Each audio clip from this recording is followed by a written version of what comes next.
your nothingness that is experiencing itself through so many individuated expressions of everythingness. So basically you are everything and nothing simultaneously. And isn't that such a beautiful paradox to get lost in? This is the question we got. I'm holding these two different ideas.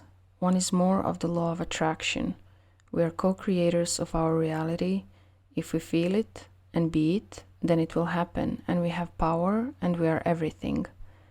And then the other end of that is we are nothing. We are empty, the universe is flowing through us, and we have no control. We are surrendering to what is. I'm curious if they are mutually exclusive. So the questioner is curious about the paradox of being everything and being nothing at the same time. Well, first of all, thank you for your question. This question can be observed through so many different lenses, and the answers will depend on what your belief system believes. But basically, that is true. We are everything and we are nothing simultaneously. Being everything and being nothing at the same time are not two exclusive aspects. It just depends on how you define nothingness. And if we observe it from the perspective of human mind, it will seem very scary. Because human mind needs context. It needs perceptions, it needs definitions, labels, attributes. So if you observe nothingness from the perspective of human mind, which exists based on projections and meanings and context, then you will have a hard time understanding the core, the truth, the freedom of that which is nothingness. And this might be a little bit too hard to digest at first, but in order to comprehend the true meaning of nothingness, you need to step back from your own thoughts and you need to zoom out from focusing on questioning or understanding what is nothingness. And then instead, you need to direct your focus towards the awareness that is witnessing you wondering about what is nothingness. Focus on that which is aware of you wondering. What or who is it that is aware of all of it simultaneously? That is aware of the question, aware of the one that is seeking the answer, aware of the answer, aware of you wondering about all of these. What is it, that unchangeable awareness that is witnessing all of you and all of your perceptions? So that could be an interesting starting point to explore for a while. And then if we would want to define the law of attraction in the most simple way, we could say that law of attraction is you desiring to experience yourself. That is how you were desired and brought into existence.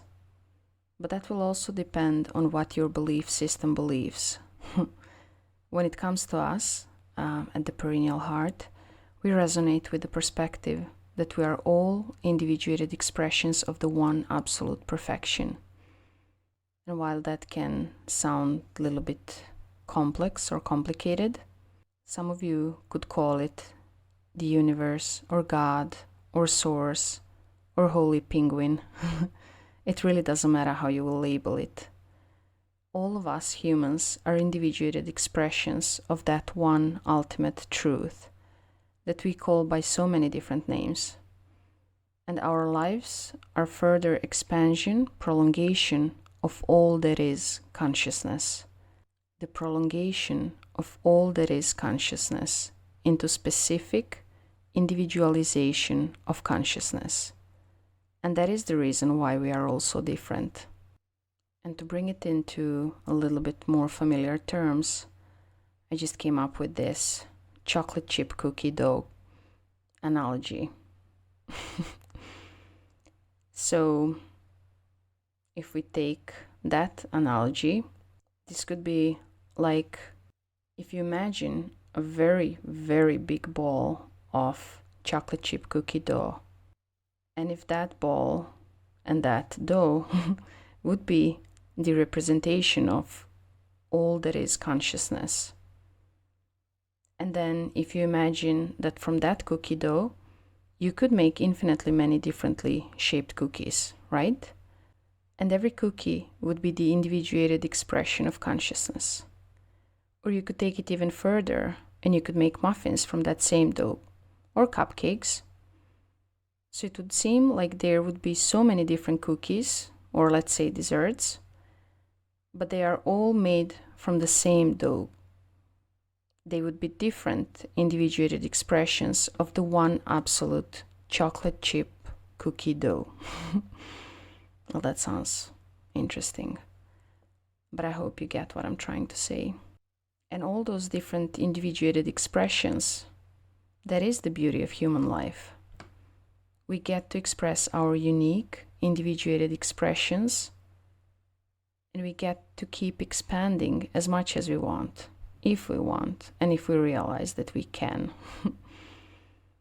But the fact of us expressing ourselves in our unique ways doesn't and shouldn't represent separation.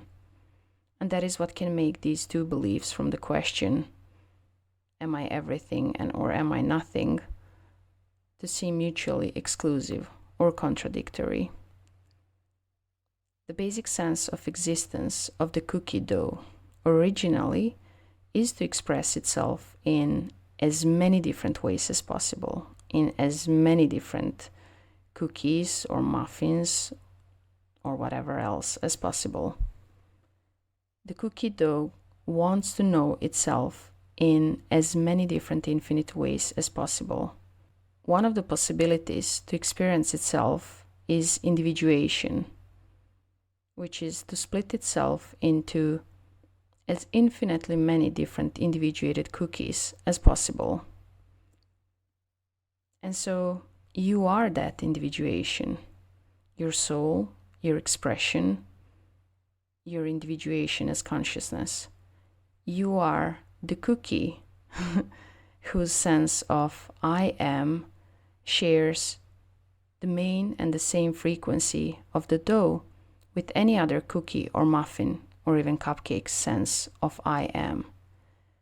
But even though you share that main frequency, the dough, you are experiencing it in a different way. I really hope you can understand this. The beauty of law of attraction means that whatever you are vibration of is what you will attract into your life. It's what you will experience yourself as.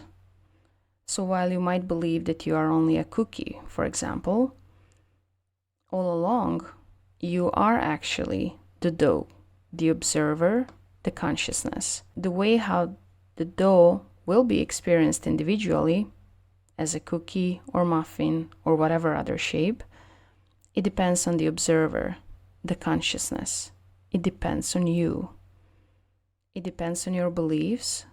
It depends on your intentions, your ideas, your desires. But the main starting point in all of this is that the dough desires to express itself. The consciousness wants and desires to express itself. To simply answer your question, you are nothingness that is experiencing itself through so many individuated expressions of everythingness. And depending on the state of your mind, how much free or liberated or awakened you are, it depends what your belief system will allow you to believe. Naturally, by being more open, more in flow with life, more purified, you will not have so much resistance to all that is.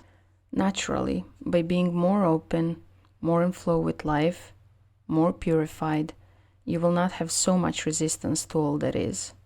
You will be able to fully surrender, knowing that the level of your purification will actually direct your flow. And at that point, it won't even matter anymore where, how, when, or even if you will flow, because there won't be anything that your mind will need to resist. You will simply transcend your mind. But to get there, first you need to purify yourself more. You need to transcend the idea that you are your mind or your body. And then when you get there, which is basically nowhere to get to because you already are that, but that's another topic. But anyways, when you get there, what previously seemed as not having control will then later, in your liberated state, in your more awakened state, seem like surrendering to all that is by purifying own frequency until you align with that which you desire to experience, to be, or to express as. Because that is why you were desired and brought into existence. That is why you are here now, wondering about all these things. And that process of wondering is such a beautiful, beautiful state. And confusion is such a beautiful quality. So once again, thank you for your question.